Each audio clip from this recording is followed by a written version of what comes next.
ایک ایسے پیر کی سٹوری بیان کرنے لگا ہوں کہ جس کو نہ تو پہلا کلمہ آتا ہے نہ دوسرا، نہ اسے وضو کرنے کا طریقہ، نہ اس کو غسل کرنے کا طریقہ، نہ اس کو درود شریف، ایون کہ کوئی ایک چیز اگر آتی ہو تو اس میں بھی اس نے ضرورت سے زیادہ غلطیاں کی۔ خدا کے بابرکت جلالی اور مقدس نام میں میرے دیکھنے والے میرے تمام دوستوں کو میرا سلام۔ میں Salman Masih D N P fast news YouTube channel کے ساتھ آپ کی خدمت میں حاضر ہوں۔ آج کی سٹوری شروع کرنے سے پہلے میرے دیکھنے والے میرے تمام دوستوں سے گزارش ہے کہ میرے چینل کو سبسکرائب ضرور کیجیے گا تاکہ آنے والی ہر ایک نئی ویڈیو میں آپ تک آسانی کے ساتھ پہنچا سکوں۔ ایک جعلی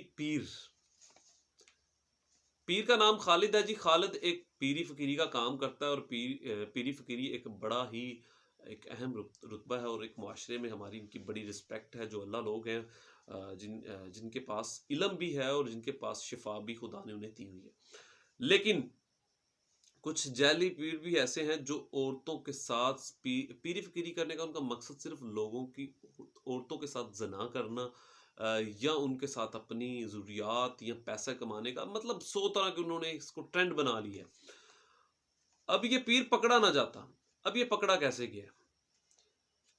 اس پیر نے شاید اس سے پہلے بھی پتہ نہیں کتنی عورتوں کے ساتھ یہ سب کچھ کیا ہو۔ اس سے پہلے اس نے کتنی گھر جو ہیں وہ برباد کیے ہوں۔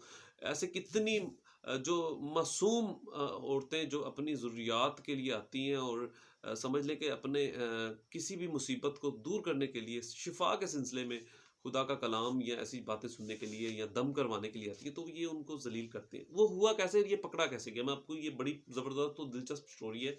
اس نے پکڑا نہیں جانا تھا، اب یہ پکڑا کیسے گیا؟ اور جب ہمارے ایک دوست نے اس کا انٹرویو لیا نا، تو جب اسے پوچھا کہ تم نے اس سے پہلے کتنی عورتوں کے ساتھ ایسا کام کیا، تو آگے سے یہ ہنسنے لگ گیا۔ یہ نہایت ہی بغیرت قسم کا انسان تھا۔ پکڑے جانے کے باوجود، اپنے تمام باتیں ماننے کے باوجود بھی وہ بغیرت ہنس رہا تھا، اور اس نے اپنا اس جرم کو جو ہے اس نے قبول بھی کیا۔ میری جب اپنے اس دوست کے ساتھ تھوڑی سی انڈرسٹینڈنگ ہوئی تو میں نے اس سے پوچھا کہ بات چیت ہوئی تو اس نے کہا یہ ریئلٹی پہ ہے، پوری سچائی ہے، اور اس نے خود اپنا جو جرم جو ہے وہ مان بھی لیا اور یہ گرفتار ہو چکا ہے جی۔ رانی بی بی جی، جس کے ساتھ وہ ریپ کرنے کی کوشش کر رہا تھا، اس کا نام ہے رانی بی بی۔ میرے پاس پوری اس کی ڈیٹیل لکھی ہوئی ہے۔ رانی بی بی ہے جی، یہ اپنے بچوں اور اپنے میاں کے ساتھ جو ہے یہ دم کروانے کے لیے اس پیر صاحب کے پاس گئی ہے، اور اس کے شوہر کا نام جو ہے وہ خالد ہے۔ خالد کو وہ کہتا ہے کہ آپ ایسے کریں کہ مجھے دم کرنے کے لیے کچھ چیزیں چاہیے، آپ فلاں جگہ جائیں، فلاں دربار ہے یا کوئی بھی ایسی چیز ہے وہاں پہ جائیں، آپ فلاں چیز لے کر آئیں۔ لے کر آنے کے بعد جو ہے نا یہ اگلا پروسیجر جو ہے شروع ہوتا ہے، آپ اس کو نا یہاں پہ بٹھا دیں۔ وہ اس کو اپنے جو بھی اس نے ایک روم بنایا ہے یا جو بھی جگہ اس کے پاس تھی، وہ وہاں پہ اس عورت کو لے جاتا ہے اور وہاں پر دم کرنے کے بہانے اس کو چھیڑنا شروع کر دیتا ہے۔ کچھ دیر تو وہ چپ رہتے ہیں، بیٹھے رہتے ہیں، سوال جواب۔ اس کے بعد جب وہ عورت نارمل سے اس کے تو عورت کے تو مائنڈ میں نہیں بیتنا کہ یہ شخص اتنا ظالم اور گندا نکلے گا۔ اس نے کیا کیا؟ بات کرتے دوران اس نے اس کو پکڑ لیا۔ اسی دوران ہی پکڑنے کے بعد جب وہ کوشش کرتا ہے تو اسی دوران ہی اس کا ہسبینڈ جو ہے وہ واپس آ جاتا ہے۔ واپس آنے کے بعد اس کا ہسبینڈ جو ہے اس کو دیکھ لیتا ہے، اور دیکھنے کے بعد وہ اس کو پکڑ لیتا ہے۔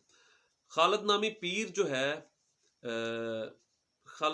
جو ہے اس کو پکڑنے کے بعد اس نے پولیس کو پکڑوا دیا۔ پکڑوانے کے بعد جب اس کے ساتھ بات چیت کی، ہمارے ایک دوست نے اس کا انٹرویو لیا، تو انٹرویو لینے کے بعد اس جو ایک حیران کن باتیں ہیں، جو سب سے زیادہ امپورٹنٹ باتیں ہیں ہمارے لیے اور ہمارے لیے لمحہ فکر بھی ہے، کہ جب اس پیر سے پوچھا گیا، میں اس بھائی کا آپ کو نام لے دیتا ہوں، ہمارے دوست کا، سید باسط علی صاحب نے، تو جب انہوں نے اس سے پوچھا کہ آپ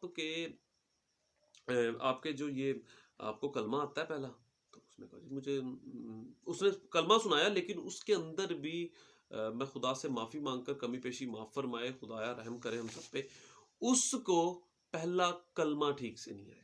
جب دوسرا پوچھا گیا آپ کو دوسرا کلمہ آتا ہے، اس نے کہا جی مجھے نہیں آتا۔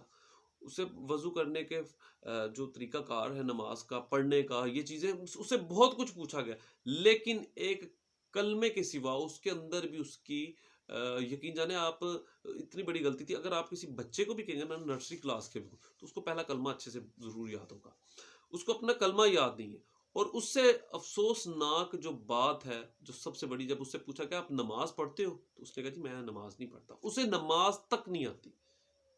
اور میں حیران ہوں ایسے لوگوں سے بھی، کیا ان کو انفارمیشن نہیں ہوتی کہ یار یہ فلاں بندہ کس کیٹاگری کا ہے، اور جو بھیجنے والے یا کروانے والے لوگ ہیں ان کو بھی شرم آنی چاہیے کہ اس طرح سے وہ جعلی پیروں کی مشہوری کرتے ہیں، اور مشہوری کرنے کے بعد وہ پھر جعلی پیر ہیں وہ اسی طریقے کی حرکتیں کرتے ہیں۔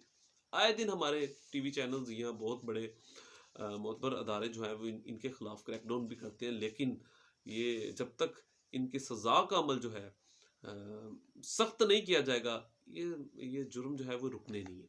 تو جب اس پولیس والے سے بھی بات ہوئی تو اس پولیس والے نے بھی ساری حقیقت بتائی، اور اس نے کہا کہ اس کا کرمنل ریکارڈ ضرور ہوگا، اس کے علاوہ بھی ہوگا، اور ان سے متاثرہ تمام لوگوں سے ہم جو بات کرنے کی کوشش کر رہے ہیں، اور اس کو اس دفعہ کیفر کردار تک ضرور پہنچائیں گے۔